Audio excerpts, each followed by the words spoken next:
betapa oknum petugas negara kita ketika ada orang pribumi, orang-orang yang meluruskan sejarah, kemudian mereka hentikan.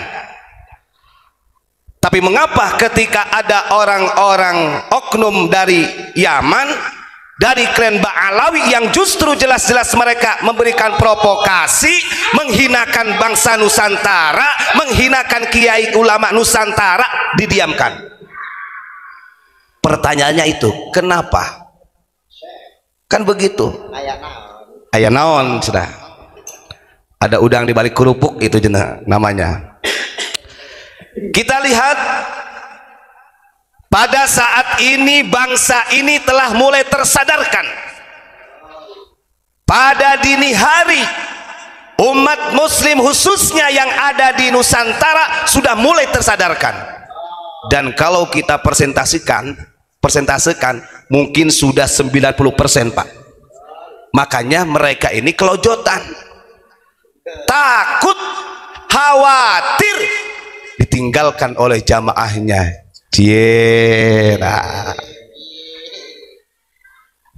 Itu yang pertama. Yang kedua, bagaimanapun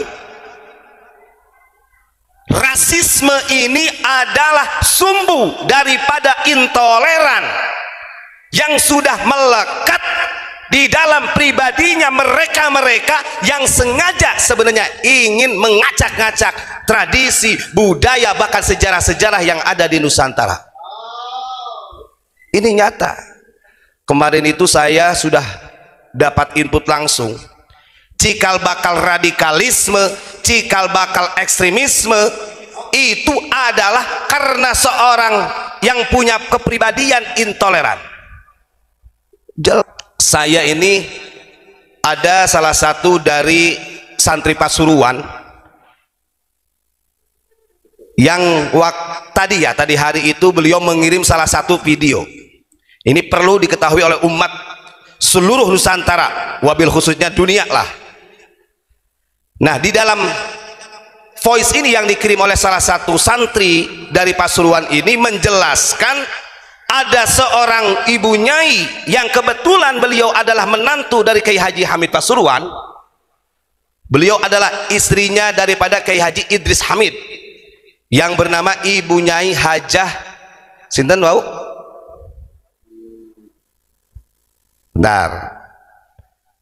Nanti lebih baik kita setelkan. Nah, ini namanya Ibu Nyai Hajah Kuni Zakiyah, yang mana beliau menyampaikan beliau dilabrak melalui DM langsung dari salah satu anak ketua Robitoh Alawiyah. Coba didengarkan dulu, nanti kalau sudah didengarkan kita tanggapi maksudnya bagaimana dia itu. Kita dengarkan, monggo kupingnya dibuka. Ini khususnya bagi orang-orang pecinta ulama-ulama, wabil khusus pecinta Kiai Hamid, Kiai Haji Abdul Hamid Pasuruan. Harusnya ini kita merasa dibangkitkan untuk lebih sadar. Ini kan doktrinnya begini, kalau mereka saja, si anaknya Habib Taufik ini mengatakan jalan untuk mendapatkan syafaat bagi Rasul ini adalah satu-satunya zuriyahnya itu adalah Habib. Ketika mencintai para habaib ini menjadi wasilah mendapatkan syafaat Rasul. Bahkan dia katakan kalau ada Habib yang nakal, yang mabuk, kasih beras kan dia. Tapi sementara ini berbeda perilakunya, tindakannya kepada ibu nyai atau ulama-ulama Nusantara. Monggo didengarkan. Ini harus kita bahas karena kalau tidak disampaikan ini akan membahayakan. Ini saking takutnya. Monggo dibuka kupingnya yang lebar-lebar. Waalaikumsalam. Ini tadi anaknya ya Taufik marah-marah DM saya, maunya apa inti ngeser-ngeser itu palsu itu. Loh, saya mau didik masyarakat jujur, saya mau didik masyarakat tidak termakan hoak. Saya tidak melarang masyarakat untuk datang hall, anak saya datang hall. Sampai akhirnya ngomong soal nasab-nasab keturunan, saya bilang ente mbak saya itu podo wis. Nasabnya sambung Rasulullah, ndak percaya. Mana buktinya? Saya laporkan ke Robito. Kalau ndak kan itu fitnah. Saya gini, wis meronang gini Said Zulfikar itu wis takokno genai nasab iku. Maaf ya, nggih. Tolong sampean tulis dulu kalau mau lihat nasab sing bener itu di buku apa gitu.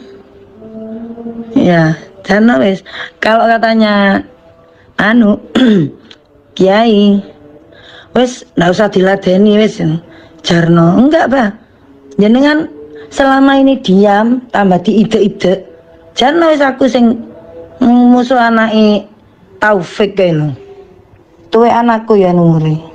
Bahkan kata beliau Bunyai sendiri, karena di dalam DM-nya itu kan begini, maksud ente apa kata anaknya Taufik Assegaf itu ngeser mungkin yang di-share oleh Bunyai ini adalah tentang pelurusan sejarah.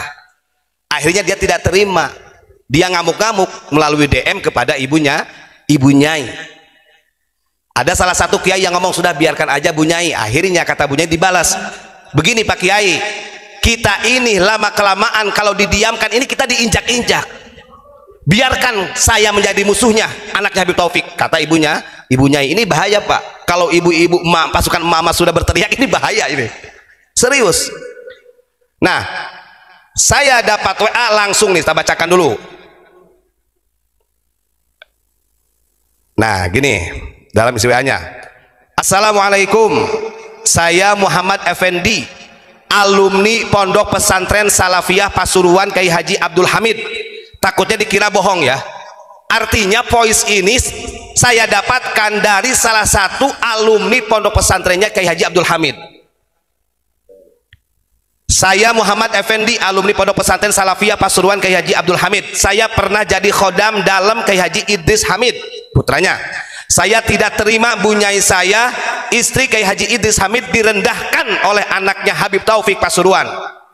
Gara-gara Bunyai Zakiyah posting masalah nasab Ba'alawi, saya menyimak, nah maksud menyimak, sering menyimak channel kita. Tolong untuk disuarakan, kita suarakan ini demi kebenaran. Kemudian ketika anaknya Habib Taufik ini kemudian menganggap kalau memang ente nasabnya nyambung ke Rasulullah, ayo ke Robito Alawiyah, kan gitu ya, dia tantang. Dibalas oleh Bunyai, emangnya yang menisbatkan tentang zuriyah Rasul itu hanya Robito Alawiyah, kan begitu. Wong saya sendiri sudah melihat nakobah, oh ini yang benar-benar diakui oleh nakobah internasional, kelihatan. Walaupun kita bukan zuriyah Nabi, tidak. Bagi kami tidak ada urusan. Tapi kalau seperti ini menunjukkan tidak ada akhlaknya, tidak ada adabnya seorang anaknya ketua Robito Alawiyah kepada Bunyai Pasuruan. Kan ini arogan kalau begitu. Bahkan kalau tadi Bunyai mengatakan wong secara umur aja dia itu baru anak kemarin sore, harusnya bisa menghargai. Katanya akhlakul karimah. Ingat, innama bu'itsu liutami makarimal akhlak. Kanjeng Nabi diutus itu untuk menyempurnakan akhlak, bukan liutamimal ansab. Nah ini karena lagi-lagi Pak, orang-orang seperti ini harus benar-benar ya bagaimana. Kadang-kadang saya berpikir begini, terus orang tuanya itu gimana ya, kan begitu. Sampai anaknya seperti itu, sampai berani melabrak melalui WA, dihantam melalui WA. Untung Bunyainya cerdas. Kalau pengen tahu nasab dan moro nang Said Zulfikar, karena begini Pak, Said Zulfikar ini yang Al Idrisi Al Hasani, saya sudah lihat syahadahnya itu dari nakobah internasional sudah komplit, kan begitu. Jangan rasis, jangan sombong-sombong. Kemudian Bunyai mengatakan, wong saya sendiri tidak pernah melarang jamaah-jamaah saya untuk datang haulnya Habib, gak pernah. Hanya gara-gara postingan kemudian engkau tidak beradab kepada Bunyai. Ini kan kembali, maka kadang-kadang aneh di kita itu. Kalau giliran orang-orang kita yang membahas meluruskan sejarah disebutnya provokasi. Tapi giliran mereka yang mendawir, yang memprovokasi disebutnya adalah syafaat. Wah. Maka betul namanya wa yusaddaqu fihal kadzib wa yukadzabu fihas shadiq. Orang yang pembohong dikatakan orang yang jujur, sebaliknya orang yang jujur dikatakan sebagai pendusta. Ini sudah nyata, sanawatun khoda'atun. Maka kita sebagai warga masyarakat Indonesia harus bangkit.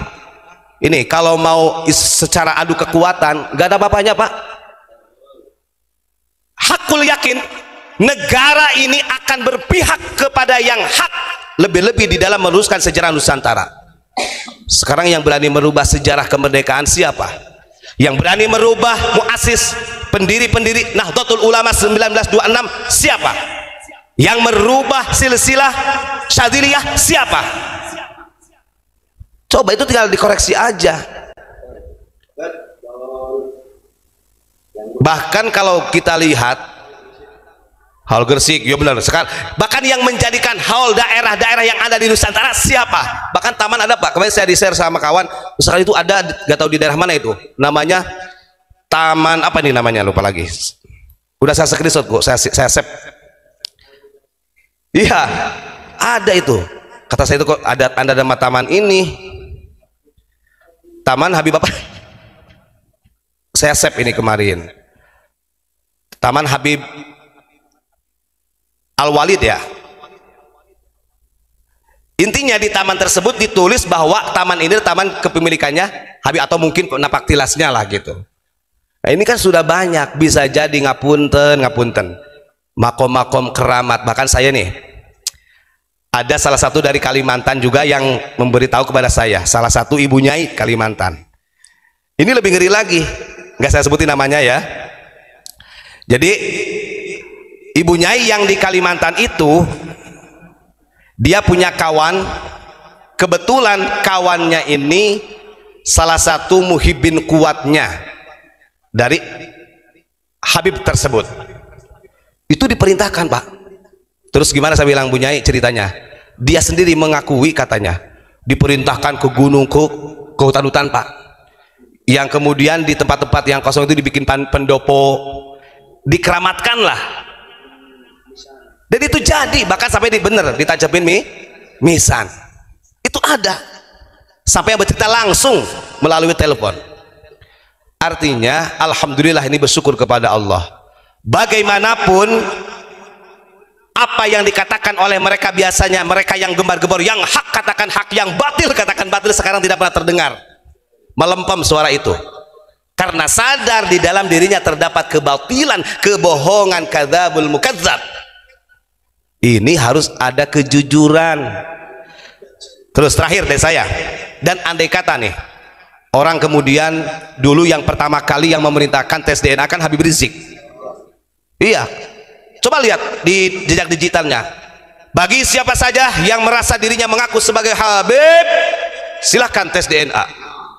Kan gitu gayanya. Tapi lama kelamaan mengharamkan, haram hukumnya tes DNA untuk mengisbat nasab. Itu kata menantunya. Ini dagelan loh. Dagelan. Begini, mungkin ngapunten, ini tidak mengusir rasa hormat. Sebenarnya ketika memang tes DNA kemudian mau itu haplogrupnya G atau apa saja, itu sebenarnya tidak akan menjadi masalah. Sekalipun andai kata keturunan Yahudi gitu, Pak. Kalau memang orang alim punya ketakwaan, tetap tidak akan luntur. Kenapa takut dengan tes DNA? Kan itu sampai dibuktikan gak ada masalah. Kalah dengan Habib Umar bin Hafid. Habib Umar bin Hafid itu sudah 2 kali tes DNA. Ini yang di Indonesia yang gembor-gembor tes DNA gak berani tes DNA. Gimana? Ada juga, awas, hati-hati. Sekarang ini lagi diadu domba antara ulama dengan habaib. Loh, mereka justru lebih dulu mengadu domba ulama kita. Ini kan alibi. Kita tinggal balikin saja, justru mereka yang dari dulu juga mengadu domba antara ulama dengan pemerintah. Coba lihat jejak digitalnya mereka dari kelompok-kelompok mereka. Masya Allah. Makanya wajar kalau sekarang orang-orang Nusantara itu tersadarkan. Karena mau tidak mau, mungkin sekarang tidak terlalu mengefek besar, tapi 5 tahun, 10 tahun, 20 tahun yang akan datang Betul seperti yang katakan oleh Oknum Habib, Indonesia adalah milik Tarim. Pasti Pak.